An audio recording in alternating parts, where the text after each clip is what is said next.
Welcome to Madasaling Pinoy, your prayer partner. Ngayon ay Sabado sa 8 araw na pagdiriwang ng Pasko ng Muling Pagkabuhay. Ang mabuting balita ng Panginoon ayon kay San Marcos.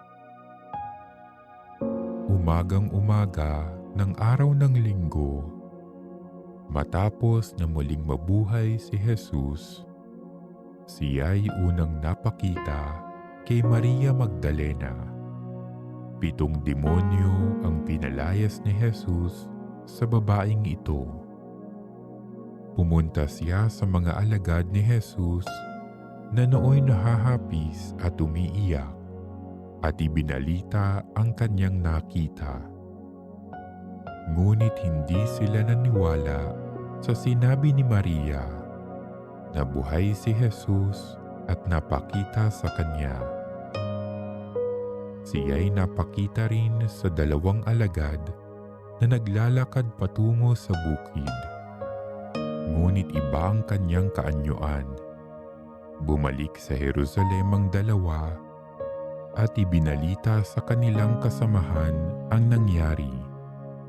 Ngunit sila may hindi pinaniwalaan.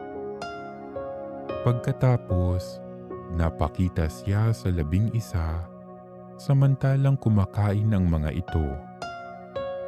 Pinagwikaan niya sila dahil sa hindi nila pananalig sa kanya at sa katigasan ng ulo, sapagkat hindi sila naniwala sa mga nakakita sa kanya pagkatapos na siya'y muling mabuhay.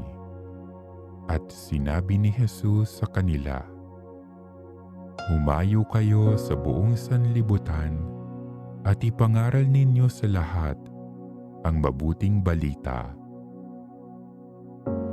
Ang mabuting balita ng Panginoon.